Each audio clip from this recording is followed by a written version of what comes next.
estamos entrando em um tema maravilhoso que é a escuta ativa e empática.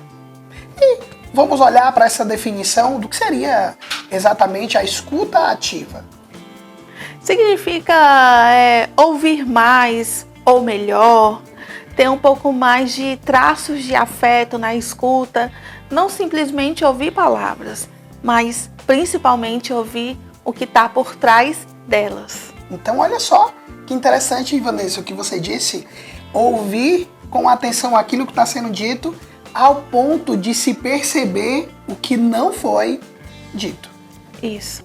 E sabe, são pequenos movimentos, muitas vezes é uma forma de olhar, muitas vezes é realmente perceber ali o que está sendo dito de uma forma ativa, que faz a diferença também no envolvimento e no engajamento que esse outro pode ter com você.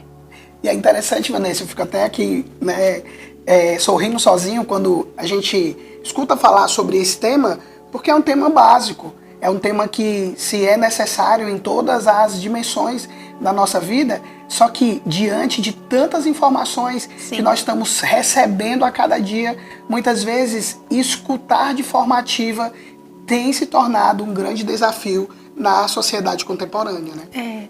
Nós estamos em um momento onde até a comunicação talvez esteja mais expandida, mas que comunicação é essa? Quantas horas nós perdemos ali conversando por mensagens de WhatsApp e não mais fazemos uma ligação, sabe? Nós já nos deparamos com situações onde estávamos assim com amigos e de repente uma pessoa que estava na mesa começou a falar conosco e a gente ficou meio que sem entender. Ué, nós não estamos aqui e você aí? Por que que entre nós precisa das mensagens via WhatsApp, se nós estamos aqui pessoalmente, sabe? Então, tem sido um desafio essa forma de ouvir. Nós estamos perdendo um pouco essa acuidade, essa qualidade de ouvir. E dentro desse contexto, estamos subindo sim mais um degrau, porque percebemos na aula passada, você percebeu e você vivenciou ali conosco a importância das perguntas. Só que não adianta muito saber perguntar se eu não tenho uma escuta qualificada, se eu não tenho uma escuta ativa. Exatamente. Dentro desse contexto, Vanessa, é interessante porque tem junto, a gente foi colocado até dois temas juntos, que é a escuta ativa e empatia. Mas o que a empatia entraria nesse movimento de ajudar essa escuta ativa? E por que esses temas estão juntos, sabe? Muitas vezes é importante minimamente perceber a emoção daquilo que está sendo dito. Sim. Tem palavras que são tão difíceis de serem contadas que existe um embargo na voz, existe um olhar que decai, existe um corpo que se comprime, existem emoções naquilo que falamos e comunicamos todos os dias. Um exemplo disso é que nós estamos bem felizes por estar comunicando aqui esse tempo, esse conteúdo para vocês. E eu acredito que vocês também percebem que nós estamos em um movimento de troca. Vocês aí de um lado e nós aqui do outro. E a mesma coisa acontece quando nós estamos nessa interação. Então, a empatia ela é fundamental, porque faz com que as pessoas passem ali a se compreender e ajudar umas às outras. E olha só, a escuta ativa precisa estar sempre envolvida com esse outro elemento, que é a empatia, que é essa capacidade, sabe, não de sentir exatamente o que o outro está sentindo, mas de se conectar com o outro ao ponto de o outro perceber, poxa, a Vanessa está interessada em me escutar, a Vanessa está interessada em saber algo sobre mim. Nossa, e como é maravilhoso perceber que existe um interesse do outro em me escutar, sabe? Nós estamos vivendo uma era onde tem vários cursos sobre oratória, mas que bom seria se tivesse um curso de escutatória, talvez, ou seja, um bom ouvinte. Ouvir também é uma arte. E como é bom poder ouvir e perceber o que não foi dito, o que está nas entrelinhas ali de um diálogo que está sendo construído. Vanessa, quando você fala é interessante, porque às vezes existem alguns círculos, né? Algumas rodas de amigos, que às vezes precisa se levantar a mão para dizer assim, ei, é minha hora de falar. Porque as pessoas estão tão interessadas a falar que elas muitas vezes perderam essa... Capacidade. Essa característica, capacidade de ouvir, e isso nos ajuda muito nesse movimento de interação da vida, que é um eterno entra e sai. É muito rico o que o Adriano está falando, e nós como profissionais, muitas vezes, diante de uma demanda, às vezes nós já nos deparamos com situações também onde o profissional nem tem tanta paciência, a palavra talvez seja paciência, de ouvir aquilo que o usuário está trazendo. Claro, sabemos que existe a limitação do tempo, sabemos que precisa ali do fluxo correr, mas existe também uma necessidade do ser ouvido. E o ser ouvido também é terapêutico, né? A pessoa falar e saber que tem alguém ali consciente, em pleno estado de presença, para ouvir o que ela traz, isso já tem um significado muito poderoso. E dessa forma é importante, de forma didática, trazer para você uma percepção do que seria ouvir e do que seria escutar, sabe? Parecem até que no senso comum são iguais, mas são um pouco diferentes. Então, no ouvir, o outro está até comigo, mas ele está tão disperso, sabe? Ele está tão preocupado que eu muitas vezes até percebo, poxa, essa pessoa está aqui presente, mas Sim. A mente dela, a consciência dela, os pensamentos dela estão em outro lugar. E o escutar já é bem diferente. Existe ali um movimento de atenção, existe um movimento de pausas, existe um movimento de perguntas em momentos diferentes. Nossa, mas como é isso para você? E o movimento é de obter ali confirmação daquilo que está sendo falado. Ouvir é muito diferente de escutar. E dentro disso, também tem um segredo bem especial para que você guarde. Não é o tempo em que nós estamos juntos, mas é a qualidade do tempo que a gente está juntos. Muitas vezes a gente nem fica tanto tempo, Sim. Mas nós estamos tão inteiros dentro de um encontro que é como que a sensação, ela parece que foi bem mais tempo do que a gente passou realmente juntos. É interessante o Adriano falar disso porque é sobre o olhar. Então, o olhar atento, empático, faz com que a pessoa se sinta tão contemplada que é isso, já não é mais sobre o tempo, mas é sobre o processo de, sabe, de humanidade mesmo que você direcionou a ela exatamente nesse momento mágico e às vezes até único, que é o fato de estar diante do outro, interagindo com o outro. E dentro disso, é muito importante a percepção de que aquele que escuta, quando aquilo toca esse interior dele, né? Eu Sim. e você, muitas vezes isso é codificado conforme a nossa forma de perceber o mundo. Isso. Né? E nós trouxemos um teórico que você vai encontrar com ele, né? Não de forma presencial, porque somos nós que vamos levá-lo lá no nosso encontro presencial, lá no último módulo, né? Que a gente vai se encontrar de forma presencial e a gente já está com boa expectativa de encontrar você. E é uma frase de Baterson, que é um teórico aí da sistêmica e que ele trata muito bem as questões de comunicação. Eu vou ler essa frase, muito interessante. Ela diz assim: a percepção que temos dos acontecimentos exteriores implica necessariamente em uma tradução interior desses acontecimentos. Este processo de substituição é feito através de um mecanismo de codificação. Baterson. Então, olha só, aquilo que você escuta, aquilo que o outro falou, quando ele toca você, isso é codificado no movimento de interesse ou não interesse. Sim. No movimento de importância ou não importância. Mas sabe qual a atenção que é necessária que a gente tenha? É que não é sobre você. Quem está falando é o outro. Aquele que escuta, ele está escutando o que o outro fala. E se eu estou inteiro nesse movimento com o outro, com certeza aquilo, né, esse encontro ele fica muito mais rico. E dessa forma, é importante também perceber algumas posturas e algumas representações, né? Quando nós falamos representações, é o movimento de arquétipo, daquilo que muitas vezes está envolvido Sim. nesses entres. Estão envolvidos ali entre aquele que escuta e aquele que fala, né? Então, são processos circulares que estão em todos os lugares. E é importante a gente ter um pouco dessa percepção, porque tem pessoas que sempre escutam no movimento do justiceiro. Ah, fulano falou isso, pois eu vou fazer isso, eu vou fazer aquilo. E, na verdade, a pessoa talvez nem fosse isso que ela esperaria que você fosse fazer. Não, talvez ela só gostaria mesmo de ser ouvida. E aí, antes da gente ir pro próximo, que são 3 que a gente trouxe para vocês, Vanessa, é interessante quando você diz isso, porque muitas vezes não é sobre o outro. Se você ou eu, em alguns momentos, estamos num lugar de justiceiro, sabe, de vilão, muitas vezes é porque a minha forma de codificar, Sim. a minha forma de entender o que o outro está dizendo, quando chega, já é uma forma de querer resolver tudo na força.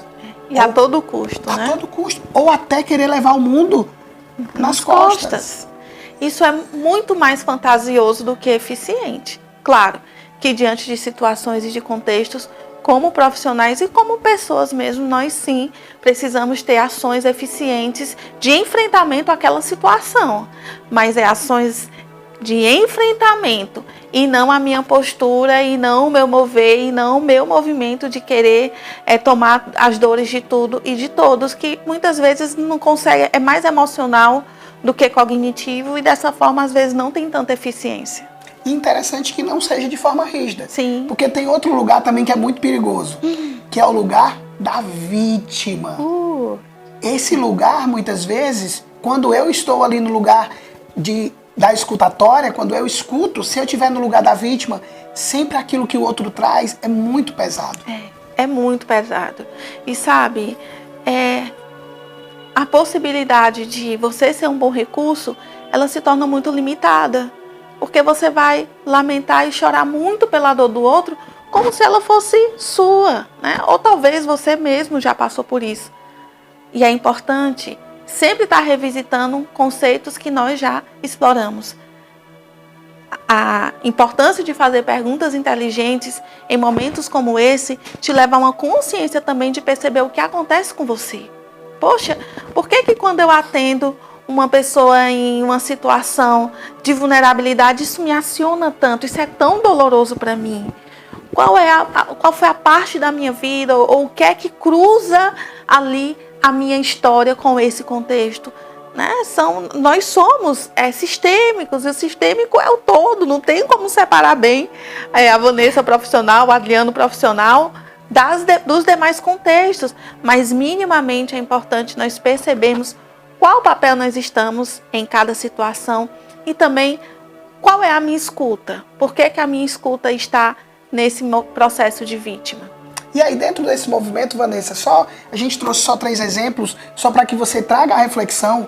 E tudo que nós estamos falando não é generalização. Sim. Nós estamos trazendo um conteúdo para que você se perceba desse movimento do ouvinte.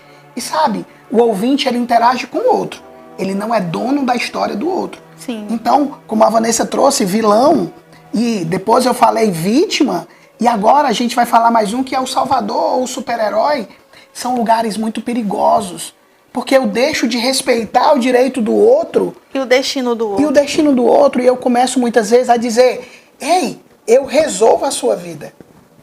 Nossa, como isso é forte, principalmente quando nós estamos trabalhando em pontas, né? Ali direto com a comunidade, direto em situações que não são fáceis. Então, é importante a percepção dessas 3 representações para que você seja um profissional livre e consiga dar a boa oferta do seu trabalho de uma forma muito mais eficiente. Mas nós trouxemos aí um movimento de percepção, talvez de alguns problemas ou de algumas situações difíceis com relação à escuta. Sim. Mas agora também nós trouxemos uma pérola, que é um movimento de que você possa se conectar no lugar do ouvinte, mas sabe, com leveza e também com muita força, porque o papel do ouvinte ele é muito importante. Demais. Nossa, às vezes eu penso, e eu gosto muito de falar, mas eu gosto muito de ouvir, acho que nós dois, né? Sim. Adriano também é muito do movimento da fala, ou do seu ouvinte, mas sabe como é maravilhoso você explorar esse sentido, né? De você ouvir muito mais do que aquilo que está sendo dito. E assim, nós trazemos agora uma vinculação maravilhosa, sabe? Ela chega até um pouco assim, envolvente, né? Que é o rapó. Você já ouviu falar sobre o que é o rapó? Dentro do movimento do ouvinte, o rapó, ele é como se fosse uma capacidade de você entrar no mundo do outro. Mas não de forma emocional, sabe? Escutar do outro e eu me desorganizar. Não, é uma capacidade de eu me conectar com o outro e o outro ter a sensação de que está sendo validado com relação àquele que está o ouvindo. Um exemplo, se por um acaso você encontrar comigo e com o Adriano, quer fazer um bom rapó, diga assim: nossa, olha só, a Sistêmica é muito legal. Nossa, você já se vinculou com a gente e é muito provável que a gente já passe a gostar de você mesmo sem lhe conhecer. Porque o rapó é exatamente isso. É você perceber aquilo que pertence ao mundo do outro e trazer uma palavra, fazer uma construção, fazer uma vinculação, uma ligação que faz com que esse outro se aproxime e realmente se sinta mais próximo de você. Não é isso, Adriano? E é muito interessante quando você diz isso, porque todos os dias, em todos os contextos, nós temos possibilidades de usar o rapó, sabe? E utilizar de uma forma muito verdadeira. Mas nós trouxemos também aqui, porque eu acredito ser muito importante, nós acreditamos, que é o mito e verdades do que é realmente o rapó. O rapó, dizem por aí que ele tem a possibilidade de ler mentes. Não é verdade. Não. Não é verdade. Rapó é mais ou menos assim. Eu vou visitar ali, né? Um exemplo. Sou um que vende casa. Ou um corretor. Corretor. Aí eu chego numa casa, né? Tô levando ali um cliente. Aí eu vejo o cliente falando com a filha. Oi, filha, tudo bem? Daqui a pouco eu vou lhe buscar na escola. Aí eu digo: que idade tem sua filha? Ah, tem isso. Pois a minha tem 13 anos, você acredita? Ah, essa fase da adolescência. Vê se a gente não vai ter assunto até o final ali do nosso momento que eu estou apresentando a casa e talvez ela veja a casa de uma forma até mais confortável. E isso, Vanessa, quando você traz esse exemplo, é um exemplo simples, mas não simplista, ele nos ajuda a perceber que o rapó não tem nada de místico nem de esotérico. Nada contra, mas sabe, Sim. O rapó é um movimento de conexão com aquilo que o outro tem. Não sei se você já percebeu, nós nos sentimos muito bem quando nós somos validados ou até nos sentimos importantes, sabe? Olha só, ela percebeu, escutou que eu tenho uma filha e ela ainda trouxe a filha dela. E tudo isso não é feito e pensado de forma consciente. Sim. Isso é um processo automático de conexão. Exatamente. E como é legal. Então, existem algumas formas de rapó. Tem o rapó de tom de voz, né? Então, a pessoa fala mais baixo e você vai ali construindo uma fala com ela. Sim, tem um rapó de expressão facial, sabe? Existe um movimento em nós, seres humanos, de perceber as expressões, as microexpressões. Então fique atento às suas expressões, porque muitas vezes ela denuncia, ou ela ajuda você a se conectar, ou ela lhe afasta completamente daquela pessoa que está conectada com você. Tem o rapó da ação, né, onde eu vejo ali a interação em algum contexto e passo a me comportar um pouco daquela forma, né? Tem uma ação vinculada àquilo que já está sendo feito. Tem a respiração, sabe? Muitas vezes a gente percebe se a pessoa está à vontade ou se não. Sabe, alguém vem resolver algo, mas ela está muito agitada. E através da nossa respiração, muitas vezes a gente pode se organizar. Antes de ter um encontro que talvez, sabe, que é muito importante para você, respire um pouquinho para que você chegue nesse encontro bem mais confortável. Também a linguagem corporal, né? Então o nosso corpo ele fala, não apenas com a gesticulação, que já é algo que nós já conhecemos, mas se você vai falar com alguém, ela tá assim, ela quer muito papo, né? Como dizem, às vezes não, né? Então é uma forma também de você perceber a melhor forma de chegar até alguém, né? Então o rapó ele traz como se fosse pérolas e ele faz com que você tenha um pouco mais de objetividade em suas ações e construa ali, dentro de um processo mais eficiente, a boa forma de comunicar. E com isso nós já estamos muito empolgados, porque você, sabe, já tem pensado sobre as suas perguntas e agora também tem pensado sobre a sua escuta. Então, nós acreditamos que está sendo construído aí um bom caminho para que você possa ter bons resultados na sua vida. E aquilo que você já está aprendendo aqui, não perca tempo. Começa a colocar em prática, tenta aí fazer um rapport no seu local de trabalho, com a sua família, sabe? E percebe, observe os resultados. Muito bom, até a próxima Tchau, aula. tchau, até a próxima aula. Tchau, tchau.